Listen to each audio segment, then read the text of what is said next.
Pinahiral ng mga itinal talagang may kapangyarihan na kusa ko pabalikatin ang mga pananagutan ito na walang anumang pasubali o hakaring umiwas. Kasiwa nawa ako ng Diyos. Congratulations.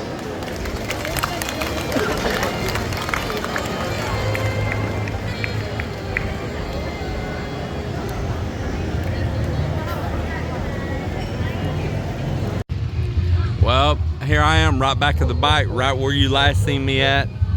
Whew, didn't record much while I was out, hardly maybe one little clip. So we started out right there in that building. They're having a OFW mass oath-taking ceremony in there, which Melinda was part of. And it was pretty nice. They got a band jamming in there, a live band and all up on stage. It's really nice building inside of there. And then Cap, David, and I, we were sitting there and we made our escape and we left Melinda and Rowena there. I mean, they got some formal announcements and things they were doing and all. And we headed across over here where they're having a whole bunch of fun and celebration and games and people eating and drinking.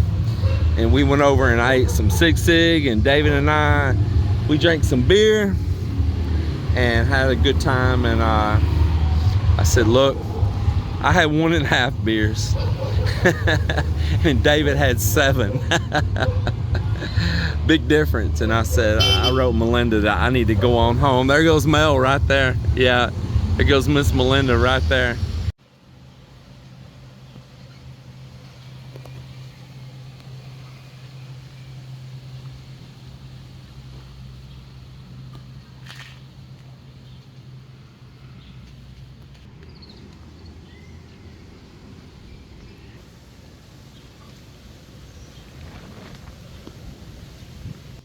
Good morning, everybody.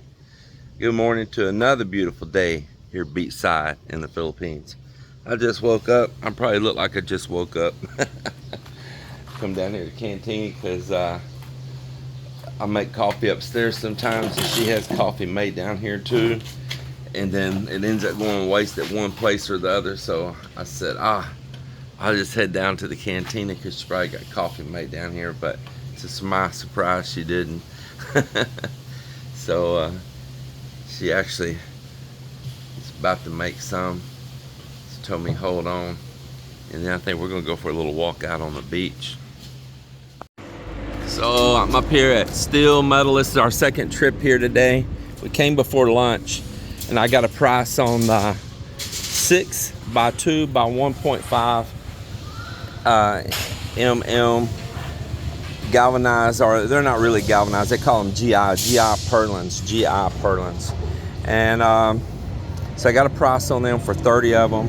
It was like 30,100 pesos, I believe is what it was, for 30 of these 20-foot long. So I had to pay cash, couldn't pay with a card here. I thought a big place like this would have card service, but they don't. So we had to go pick up cash and come back. And just got that order taken care of, and with a delivery guy here that's going to deliver them. 500 pesos delivered. What a good deal. Better than me having to deal with a headache of trying to put them on my truck long, and what if there's an accident or snag a power line or a cable line or something. So better pay that little delivery fee and be done with it. So anyway, I'm happy to get that, and the staff was really nice and they remember me from before. And there it is. So that'll be on the way, and we'll be able to start setting the purlins for the roof as we're casting up these next walls. And I need to be getting metal before I know it. Hello everybody. Man, it has been a busy day. I'm telling you, I have been running up and down the road trying to handle getting materials for the build here and all. And with success, the materials are here now on site as far as those purlin, and trying to oversee with the guys of what they're doing. So they cast that little wall right there where you see that bright shiny plywood. They cast that little wall right behind Miller today because they need to get the hardware back out of it, the bolts, so they can use them over here on these other forms. As you see, the purlin's delivered here. They're getting all this formed up. Now Joel's going to be gone for a week from us here. He come to me and asked permission if he could work with his brother for 1 week doing what they call packout job. It's a tile job. Packout means it's just a set price, not day by day. And of course, you know, he wants to get a little ahead and make that little extra bump of money. And with the things they got going on, I could, you know, sacrifice him for a week. He promises he'll be back. I know he will. He's probably got long-term employment in the future with us. So the guys poured that up there. It rained a little bit this morning and thought it was going to mess up our day, but it kind of pulled on through. So they're forming that up there right now. I'm going to tell them the spacing on their purlins, what it's going to be. Looks like it's, I'll double check that measurement up there. It's going to be somewhere between 27 and 30 inches on the spacing. I want them kind of close together. The winds come really strong from that direction right there. And it's going to hit in there. I want a strong roof. I want it long lasting. I want to be able to walk on it. And we're going to be installing solar panels over that roof, and I want plenty of attachment points as well. So by just adding one more purlin in, let him know that. So by just adding one more purlin in that span right there, it really brings them closer together. And just the strength you get out of the walkability on it, the, you know, structure side of the strength it has, and wind resistance and everything, is so worth it to spend just the money and add, you know, like one more in, and it squeezes everything just a little tighter. Not try to spread it as far as you can, not try to be cheap, because that'll come back and bite you in the long run, but to go ahead and bring them in a little tighter. So same thing when you're setting your steel, you know, you can put just a little more and gain a whole lot of strength. One or two pieces in a slab in a room area can really make a difference of how close everything moves together. And that's not going to break the bank, and it's really going to add a lot of strength. So that's the advice I can give you on that. So somewhere between 27 and 30 inches is what it's going to be. I'll get up there and get a final measurement with them, and they'll begin setting those and placing them. And he'll have to notch his inside forms of where the purlins are going to be, have to saw a little notch in. We're going to embed concrete around the ends of them, and we're going to bring rebar over and weld onto them also, so there'll just be no way it could ever blow loose. So that is the dealio with that. Now let's spy on Melinda. Let me show you the life of Mel. Yeah, there's the life of Mel right there. Looks like it's a hard life, right? Laying in her douillon, watching TV, chilling like a villain.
Low tide sandbars out.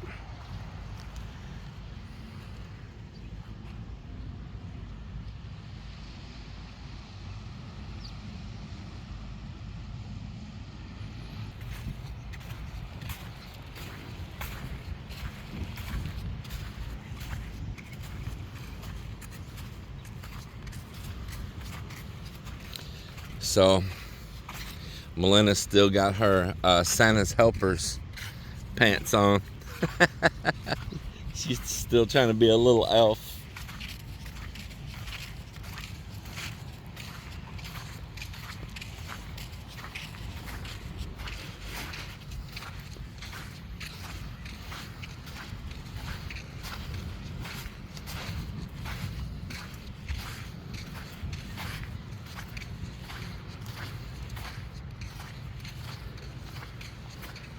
You want to walk the sandbar? Okay,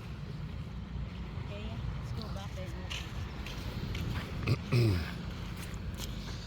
It's a long sandbar. I was picking up those white clams. Who's that? I was picking up those white clams down there the other day. Just watch for them here, okay?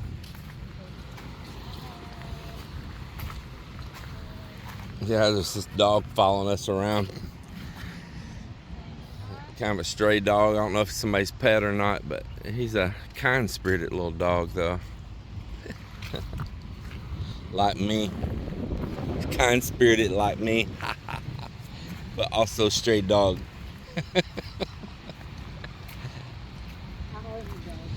Oh, did you say a horny dog?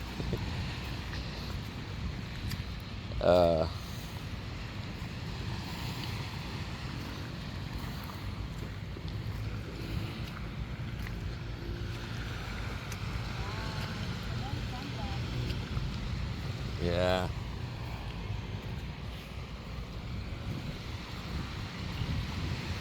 So nice.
Very nice morning.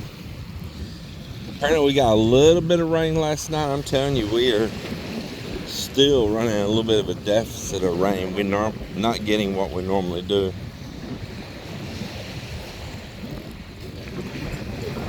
What? It's really good. It's kind of the climate right now because last year it's very dry. Yeah, it's better than last year for sure, but it's still not abundance of rain like normal.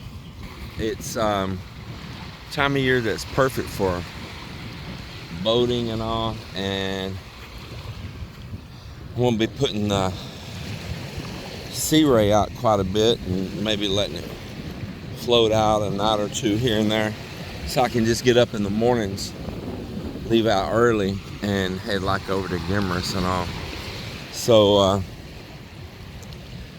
in the next day or two, I'm gonna be buttoning up some projects I've had going on it and get it back out on the water.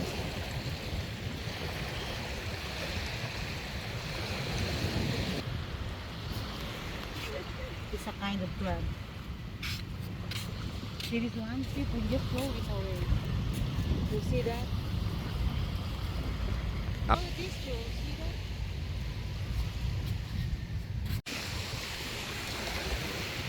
Oh, this air feels so nice.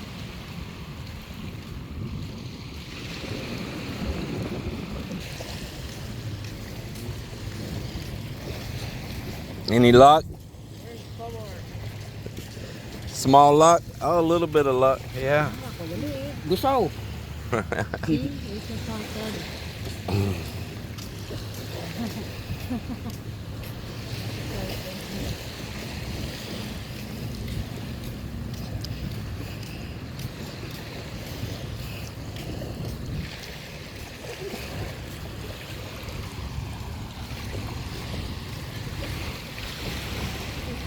Getting more people now. Getting it. Yeah, getting those stones. These people up there in the water, they're getting those stones with the barnacles growing on them. Those barnacles grow this time of year, and they're harvesting them to eat. Something, you know, just a lot of places in the world wouldn't even think about. Let's see if they left anything behind here where they had that net. Yeah, I don't want that. I don't see anything here. Sometimes they'll leave some little fish laying on the shore, but they left nothing. Nothing.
Oh, that one fish jumped out.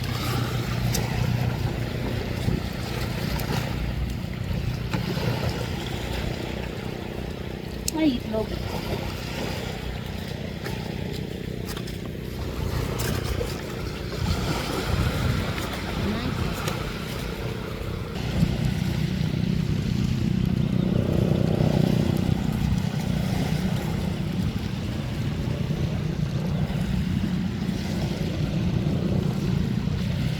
Ooh, that was a nice walk, man. Really nice walk.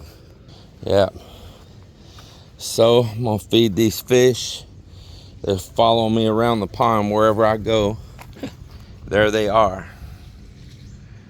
Yeah, they are hungry.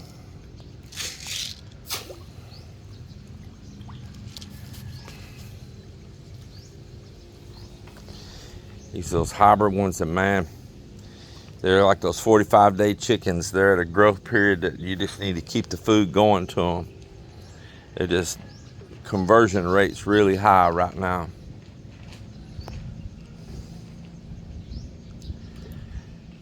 I threw some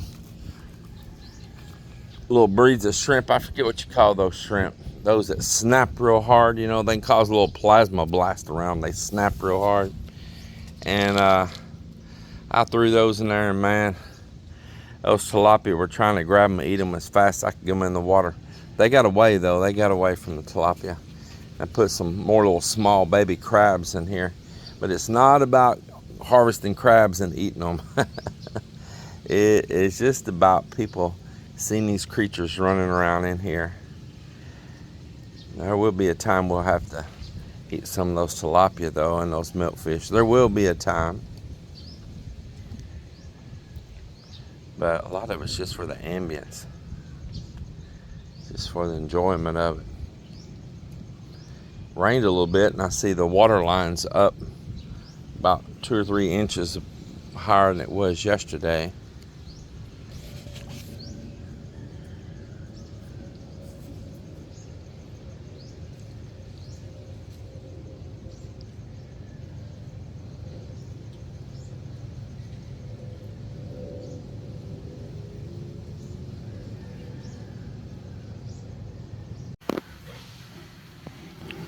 Well, the guys cast that little wall across the back up there yesterday, and they're stripping the forms because they need all the hardware. They need the bolts. So they're getting all that pulled right now.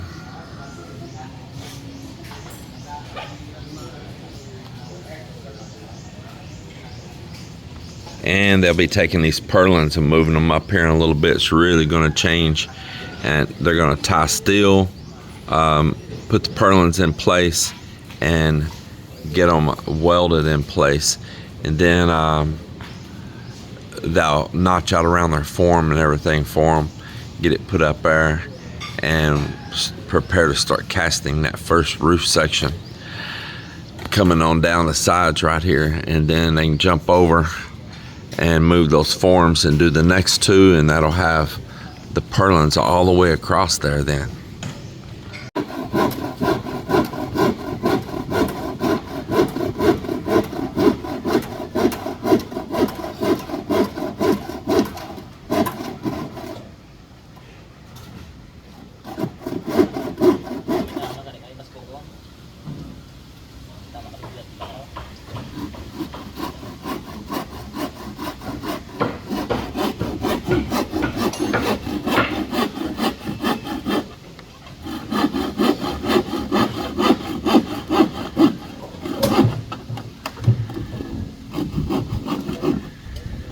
That's 6 down, right?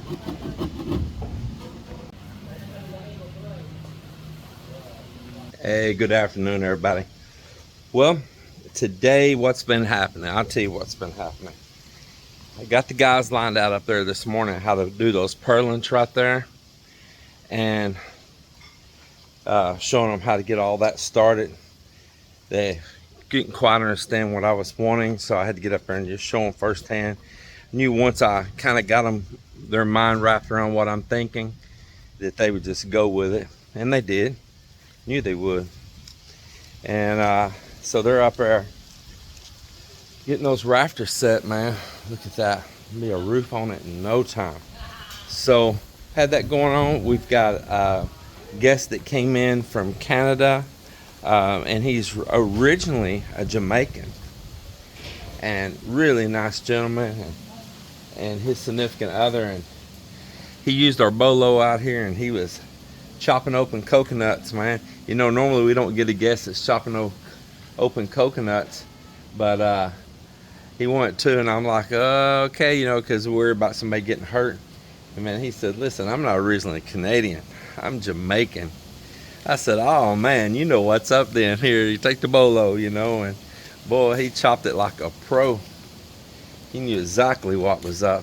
We don't get a whole lot of that. So I said, man, you live the same kind of life then, man. You live the island life. You know exactly what's going on. So that was pretty cool. And oh no, they can't have that. Where'd they get that?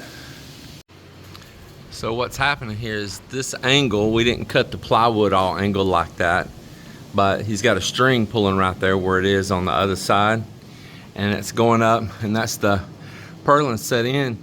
Then this is bolted on there. They'll make one just like it on the other side.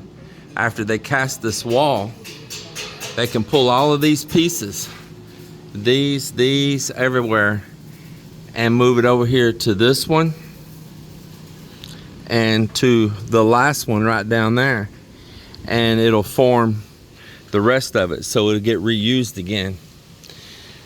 So that's the deal with that. He's getting steel welded to the purlin, and then it's going to get concrete poured around those. So once he gets those welded in place, and we make sure we have all the steel tied the way we want it, and then we'll come through also and even though these are called GI, they can't handle the salt. They can handle salt better than just something raw like a red iron, but they still have to be painted. So we'll be painting them with an epoxy paint also very soon. We won't wait very long to do that at all. Also, they've been out here setting bamboo out across the front here for a scaffolding to get out there and work across that end, because we'll have gutter work that'll have to be done and all. So we've got that going on. Let me go up above and I'll give you a little view of this from up above. So here we are up above. You see, and he's welding these in, tacking them and putting rebar in place on them. And then we'll add a little bit of additional steel in some places on there, and this will get cast in. But man, it's coming right on up. It's exciting to see.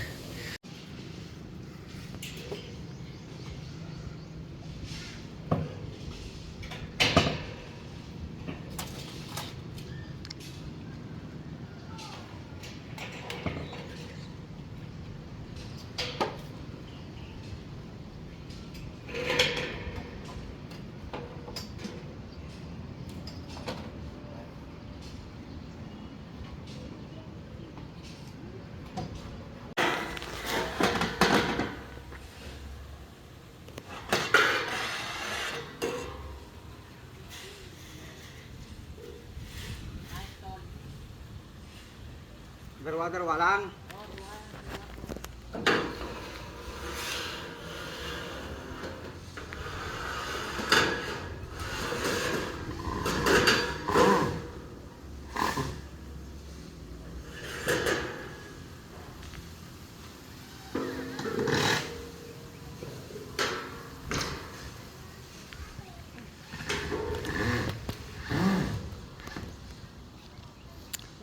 They'll put one more because they're going to need one in the front.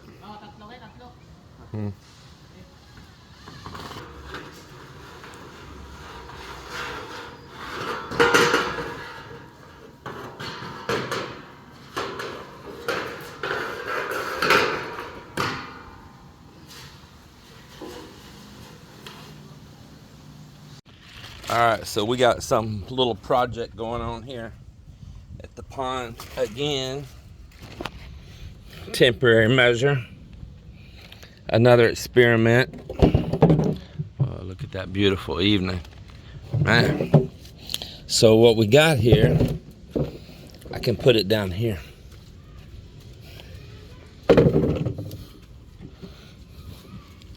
Now plug in that pump right there. Then water will go inside. So what we're gonna do is let water go in this tub.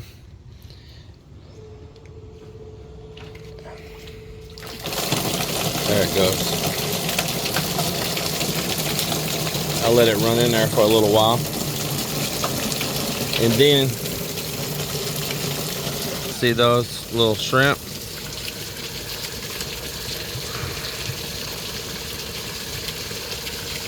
But I don't want to put them directly in the pond because these tilapia are so hungry they'll eat them up to get started. So I'm going to put them in some water here and get them started, and then we'll just see where it progresses from there and if they survive.